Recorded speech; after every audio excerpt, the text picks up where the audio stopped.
अब हम अपनी स्टडीज को कंटिन्यू करते हैं। हमने चैप्टर स्टार्ट किया था एनवायरनमेंट, तो अब हमने जहाँ से छोड़ा था वहाँ से दोबारा से पिकअप करते हैं। Okay, so let's start. So before vacation हमने हमारा चैप्टर जो है एनवायरनमेंट उसको यहाँ तक रीड किया था, यहाँ तक समझा था।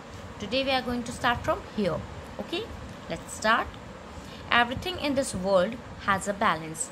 हमारा जो वर्ल्ड है पूरा, उसका एक बैलेंस इक्वेशन है, वो एक बैलेंस हुए हुए है, ठीक है। यानी उसमें कोई चीज़ जितनी होनी चाहिए उतनी है और जो चीज़ नहीं होनी चाहिए वो नहीं है, ठीक है। जो ज़्यादा अमाउंट में होनी चाहिए वो ज़्यादा अमाउंट में है, जो कम अमाउंट में होनी चाहिए वो कम अमाउंट में है, तो एक बैलेंस में है। In an ideal world we can all live together with plants and animals without disturbing each other. तो जो हमारा एक आइडियल वर्ल्ड है, आइडियल मीन्स परफेक्ट वर्ल्ड, उसमें हम लोग प्लांट्स के साथ, एनिमल्स के साथ बिना एक दूसरे को डिस्टर्ब किए हुए रह सकते हैं। This is known as ecological balance, और इसी को हम इकोलॉजिकल बैलेंस बोलते हैं। बैलेंस मीन्स सबकी अपनी अपनी जगह है, सब अपने अपने में जितने होने चाहिए उतने हैं। इकोलॉजिकल मतलब आपकी इकोलॉजी से रिलेटेड, आपकी इकोलॉजी में आपका सराउंडिंग आता है, जैसे आपके एनिमल्स हैं, प्लांट्स हैं, है ना, ये सब आपका इकोलॉजी में आते हैं। तो ये जो इकोलॉजिकल बैलेंस है, ये क्या होता है कि हमारा जो वर्ल्ड है वहाँ पे हम एक साथ बिना एक दूसरे को डिस्टर्ब किए हुए रह सकें। Recently, a lot of studies and research has been carried out to understand how man is affecting the environment. लेकिन आजकल जो स्टडीज़ कर रहे हैं हम लोग, उसमें हमें पता चल रहा है कि जो ह्यूमन बींग्स हैं यानी हम हैं, वो इन्वायरमेंट को किस तरह इफ़ेक्ट कर रहे हैं, ठीक है। वो उसको नेगेटिव वे में कैसे इफ़ेक्ट कर रहे हैं, पॉजिटिव वे में कैसे कर रहे हैं, और जो डाटा दिखाते हैं वो कर रहे हैं कि हम नेगेटिव वे में ज़्यादा उसे इफ़ेक्ट कर रहे हैं।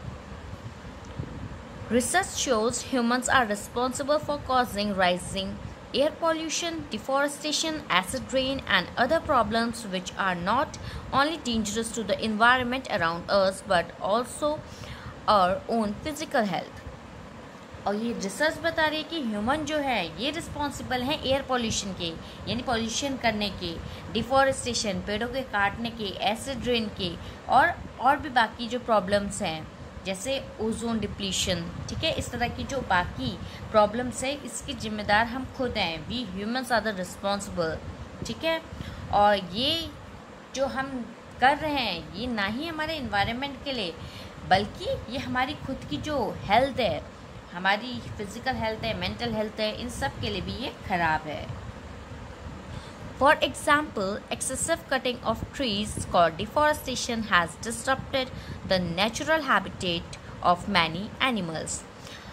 For example, जब हम बहुत सारे पेड़ को काटते हैं, जिसे हम डिफॉरेस्टेशन कहते हैं, इसकी वजह से भी हमारा हैबिटेट है जो एनिमल्स के लिए, ठीक है। जो हमारा एनिमल्स है वो कहाँ रहते हैं, ज़्यादातर फॉरेस्ट में रहते हैं।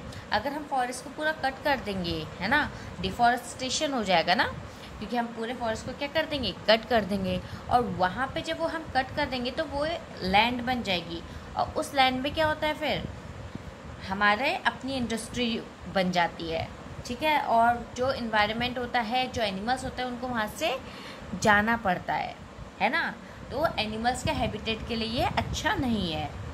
This activity has led to changes in climate as well.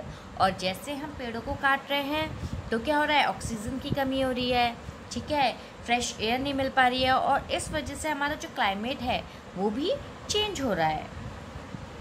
This activity has led to changes in climate as well. Temperatures in summer are rising to much higher level than before. और जो summer में जो गर्मी होती थी, आप अभी भी महसूस करते होंगे कि अगर आप लास्ट टू लास्ट ईयर से कंपेयर करें, इस बार की जो समर है, आजकल के दिन है, तो ये बहुत ज़्यादा गर्म है, ठीक है। वो क्यों हो रहा है, because of the climatical change, क्योंकि क्लाइमेट चेंज हो रहा है। आप लोग पेड़ काट रहे हैं, जो ह्यूमंस होता है वो सारे पेड़ों को काट रहे हैं, ऑक्सीजन लेवल कम है, कार्बन डाइऑक्साइड लेवल और इंक्रीज़ होगा ही, क्योंकि प्लांट्स जो होते हैं वो कंज्यूम करते हैं ना CO2 और ऑक्सीजन को रिलीज़ करते हैं, तो ऑक्सीजन कम हो रहा है। तो इस वजह से जो आपका इन्वायरमेंट है और जो आपका क्लाइमेट है वो बहुत गर्म होता जा रहा है। This is due to the phenomenon known as global warming. और ये सब चीज़ें जो टेम्परेचर राइज हो रहा है समर में, वो किसकी वजह से हो रहा है? ग्लोबल वार्मिंग की वजह से। Global warming is the rise in temperature of the earth atmosphere. Global warming क्या होता है? अर्थ के एटमॉस्फेयर का टेम्परेचर राइज होना ग्लोबल वार्मिंग कहलाता है। यानी जो अर्थ का टेम्परेचर होना चाहिए वो अगर बढ़ रहा है, वो राइज हो रहा है, तो हम क्या बोलेंगे? क्या हो रही है? ग्लोबल वार्मिंग हो रही है। Trees and plants maintain the balance of gases in earth atmosphere.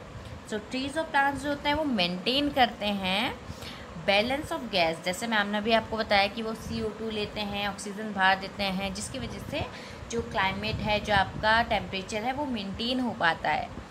लेकिन हम लोग अगर प्लांट को काटेंगे तो क्या होगा? प्लांट कट रहे हैं तो ऑक्सीजन नहीं आ रही है, वो CO2 ले भी नहीं रहे हैं, और हम ह्यूमन बींग्स हैं, एनिमल्स हैं, ये सब क्या कर रहे हैं? ये लोग अपने CO2 निकालते हैं। ये ऑक्सीजन कोई नहीं निकालता, ना हम निकालते हैं ह्यूमंस, ना एनिमल्स निकालते हैं, ठीक है। तो जो रिलीज़ करते हैं ऑक्सीजन को वो हैं प्लांट्स, और हम प्लांट्स को काट रहे हैं। और जो हमारी CO2 है जो कि प्लांट को कंज्यूम करनी थी, वो भी अब इन्वायरमेंट में है, तो ऑब्वियस है कि ग्लोबल वार्मिंग होगी। Excessive cutting of trees leads to disturbance in Earth atmosphere. Due to the decrease of trees and forests, there is a rise in the level of carbon dioxide. This results in trapping of more of the heat from the sun rays, thereby increasing the overall temperature of Earth. सो जो excessive cutting हो रही है trees की, वो atmosphere को disturb कर रही है, और क्योंकि ट्रीज़ और फॉरेस्ट कम हो रहे हैं तो जो कार्बन डाइऑक्साइड का लेवल है वो ज़्यादा हो जा रहा है।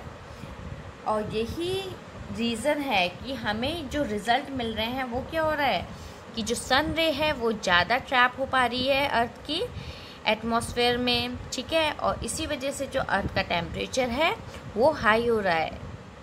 Okay, so today we are going to do till here. In next class we are going to start from here.